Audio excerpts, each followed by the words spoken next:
সাতক্ষীরায় 20টি গ্রাম সৌদি আরবের সঙ্গে মিল রেখে ঈদ উদযাপন।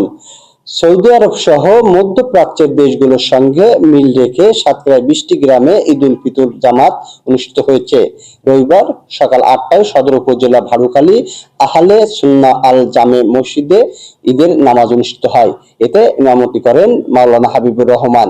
এছাড়া সাতক্ষীরা সদর, বাউখালী, পালা উপজেলার জেটুয়া, ইসলামকাটি, শ্যামনগর উপজেলার গোয়ালচত্র সহ জেলার বিভিন্ন স্থানে একই সময়ে ঈদের জামাত অনুষ্ঠিত হয়। মাওলানা হাবিবুর রহমান সহ মাঠে আসা মুসল্লিরা বলেন,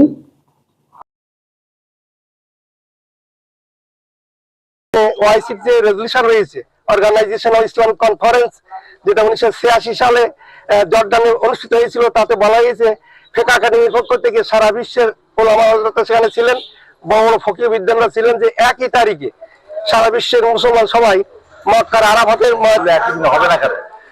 এইটা আপনাদের মাধ্যমে আমরা জানাতে চাই দেশের সরকার প্রধান বা আলেম ওলামা সমাজকে, যে সবাই মুসলিম ব্যক্তিত্ব গড়ে তুলেছেন, যেহেতু এটা ওআইসির পারমিশন হবে। কারণ ওআইসির 1986 সালে একটা কনফারেন্স হয়েছে জর্ডানের আম্মানে, এই জর্ডানের